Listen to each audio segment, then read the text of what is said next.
முட்டை குழம்பு செய்கிறதுக்கு ஒரு 5 முட்டை எடுத்து வச்சுருக்கேன் நான். தேவையான அளவு உப்பு, கொஞ்சமாக ஆயில் தேவைப்படும். இதுக்கு கருவேப்பிலை கொஞ்சம் அதிகமாக தேவைப்படும். அப்புறம் வந்து பூண்டு கொஞ்சம், இஞ்சி கொஞ்சம், கொத்தமல்லி இலை.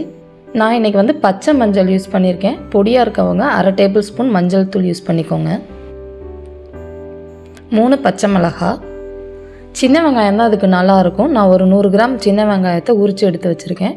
ஒரே ஒரு தக்காளி. மற்ற பொருட்கள் என்னென்னங்கிறத பார்த்துடலாம். இப்போ மசாலா பொருட்கள்னு பார்த்தீங்க அப்படின்னா கொத்தமல்லி தூள் 1 டேபிள் ஸ்பூன், பொட்டுக்கடலை ஒரு 1/2 டேபிள் ஸ்பூன், தேங்காய் 1/2 கப், மிளகாய்த்தூள் ஒரு 2 டேபிள் ஸ்பூன், சோம்பு 1 டேபிள் ஸ்பூன், சீரகம் 1/2 table spoon, garam masala, whole garam masala, பட்டை, கிராம்பு, ஏலக்காய் எடுத்து வச்சுருக்கேன் நான். மிளகு ஒரு 1/2 டேபிள் ஸ்பூன். இப்போ நம்ம முட்டை கறி பண்ணிடலாம். அதுக்கு முட்டையை வந்து ஃபஸ்ட்டு வேக வச்சுக்கலாம். முட்டை வேக வைக்கிறது ஒரு ட்ரிக்கு. என்னன்னு பார்த்தீங்கன்னா, தண்ணி கொதிக்க வச்சதுக்கு அப்புறமா தான் நம்ம முட்டையை ஆட் பண்ணணும். முட்டையை ஆட் பண்ணி ஒரு 10 நிமிஷத்துக்கு மேலே வந்து முட்டையை வேக வைக்கக்கூடாது. வேக வச்சு அதை வந்து நீங்கள் பச்சை தண்ணியில் போட்டுட்டு ஒரு 5 நிமிஷம் கழித்து அதை உரிச்சிங்க அப்படின்னா ஈஸியாகவும் உரிக்க வரும். கரெக்டாக வந்து பதமாக வந்து உள்ள ப்ளூ லேயர் இல்லாமல் முட்டை வெந்துடும். அது வெந்துக்கிட்டு இருக்க டயத்துலேயே நம்ம என்ன பண்ணிடுவோம், கிரேவிக்கு ரெடி பண்ணிடலாம். ஒரு பேனில் கொஞ்சமாக ஆயில் ஊற்றிக்கோங்க. ஆயில் நல்லா சூடானதுக்கு அப்புறமா பட்டை, கிராம்பு, ஏலக்காய் 3ஐயும் போட்டுருவோம். போட்டு நல்லா பொரிய விட்டுறலாம்.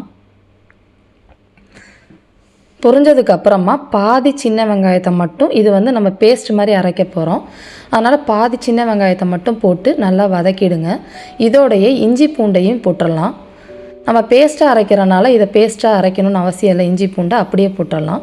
சோம்பை கொஞ்சமாக எடுத்து போட்டுக்கோங்க. கொஞ்சம் தாளிக்கிறதுக்கு எடுத்து வச்சுக்கலாம். மிளகு,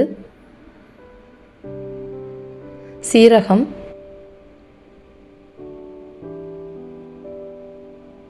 எல்லாத்தையும் நல்லா வந்து வதக்கி விட்டுடலாம். வதங்கிக்கிட்டே இருக்கப்பயே நம்ம ஒரு எடுத்து வச்சுருக்க பச்சை மிளகா, மஞ்சள், பச்சை மஞ்சள் எல்லாத்தையுமே போட்டு வதக்கிடலாம். மஞ்சள் பொடி யூஸ் பண்ணுறீங்க அப்படின்னா நம்ம கிரேவி பண்ணுறப்ப போட்டுக்கலாம்.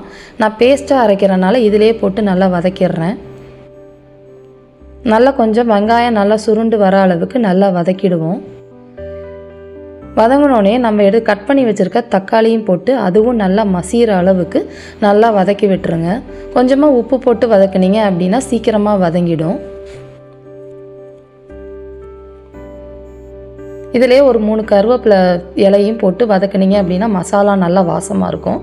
இந்த மாதிரி நம்ம தக்காளி எல்லாம் சேர்ந்து ஒன்று சேர்ந்து வதங்கி இருக்கணும். இப்போ வந்து நம்ம இதை ஆஃப் பண்ணிவிட்டு மிக்சியில் போட்டு நல்லா பேஸ்ட்டு மாதிரி அரைச்சிடலாம். தண்ணி ஊற்ற வேண்டாம். தண்ணி ஊற்றாமே வெங்காயம் தக்காளியோடு சேர்த்து பேஸ்ட்டு மாதிரி அரைச்சிடுவோம்.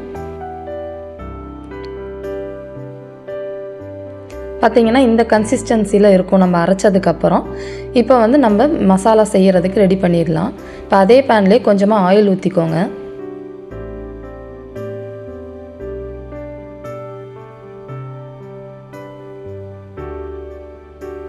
ஆயில் சூடாகிறதுக்கு முன்னாடி நம்ம தேங்காவையும் பொட்டுக்கடலையும் மிக்சியில் போட்டு நல்லா பேஸ்ட்டு மாதிரி அரைச்சி எடுத்துகிட்டு வந்துடலாம். எண்ணெய் சூடானதுக்கும் நம்ம வந்து சோம்பு போட்டு தாளிச்சிடலாம். சோம்பு தாளிப்பு கொடுக்குறப்பே கொஞ்சம் அதிகமாக கருவேப்பிலை போட்டிங்கன்னா நல்லாயிருக்கும். அதுக்கு நான் வந்து சின்ன வெங்காயத்தை இந்த மாதிரி இடித்து விடுத்து வச்சுருக்கேன். அதையும் போட்டு நல்லா வந்து வதக்கிடலாம். சின்ன வெங்காயம் போட்டிங்கன்னா உடம்புக்கும் நல்லது, டேஸ்ட்டும் ரொம்பவே நல்லாயிருக்கும். நல்லா இந்த அளவுக்கு கோல்டன் கலராக வதங்கிட்டு இருக்கப்பே நம்ம எடுத்து வச்சுருக்க மிளகாய்த்தூள், மல்லித்தூள் எல்லாத்தையும் போட்டு நல்லா சுருண்டு பச்சை வாசனை போகிற அளவுக்கு நல்லா வதக்கிடுங்க. அடுப்பை வந்து மீடியம் தீயிலே வச்சு வதக்கிடுங்க. இப்போ வந்து வதங்கினதுக்கு அப்புறமா அரைச்சி வச்சுருக்க பேஸ்ட்டையும் போட்டு கொஞ்சமாக தண்ணியும் ஊற்றி நல்லா வந்து மசாலா எல்லாத்தையும் மிக்ஸ் பண்ணிவிட்டு நல்லா கொதிக்க விடலாம்.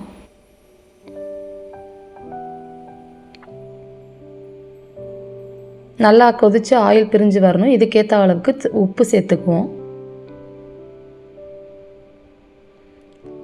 இன்னும் கொஞ்சம் தண்ணி ஊற்றிக்கலாம். ஏன்னா கிரேவி எனக்கு கொஞ்சம் ரொம்ப திக்காக இருக்க மாதிரி இருக்குது. அதனால் இன்னும் கொஞ்சம் தண்ணி ஊற்றி நல்லா கொதித்து எண்ணெய் பிரிஞ்சு வர அளவுக்கு கொதிக்க விடலாம். அதப்போ இந்த பொட்டுக்கடலையும் தேங்காயும் போய் அரைச்சி எடுத்துகிட்டு வந்துடுவோம். பார்த்திங்கன்னா இந்த கன்சிஸ்டன்சியில் அரைச்சி எடுத்துகிட்டு வந்துடுங்க நைஸாக. இப்போ பார்த்திங்கன்னா எண்ணெய் பிரிய ஆரம்பிக்குது. இன்னும் நல்லா பிரிஞ்சு வரணும். பிரிஞ்சு நல்லா சுருண்டு வரணும். நல்லா கலர் சேஞ்ச் ஆகி வரும். பார்த்திங்கன்னா ஒரு 5 நிமிஷத்தில் நல்லா வந்து தண்ணி வற்றி இந்த கன்சிஸ்டன்சியில் இருக்குது. ஒரு 3லேருந்து 4 நிமிஷத்துக்குள்ளே இன்னுமே நல்லா வந்து வற்றி இந்த மாதிரி வரணும்.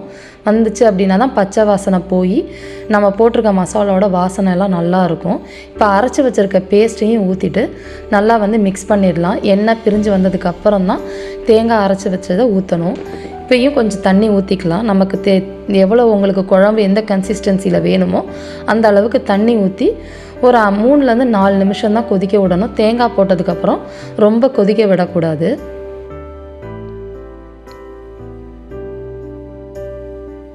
இப்போ நான் முட்டையை வந்து வேக வச்சு எடுத்து உரிச்சாச்சு.